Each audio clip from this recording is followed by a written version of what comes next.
বিনাশ হৈ নাযায়, শেষ হৈ নাযায়, তেতিয়ালৈকে এই ৰস পান কৰিব। জীৱনৰ অন্তিম ক্ষণলৈকে ভাগৱতৰ ৰস পান কৰিব পাৰে মনুষ্য জীৱন। ৰসমালয় মুহুৰ্মুহু ৰসিকা ভাৱ।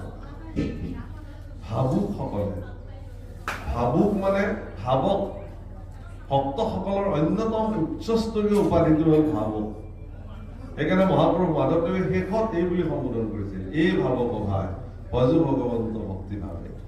ভাৱনাক উদ্ৰেক যিদিনাখন হ'ব আপোনাৰ হৃদয়ত ভগৱানৰ প্ৰতি, সেইদিনাখন আপুনি ভাৱক হৈ যাব।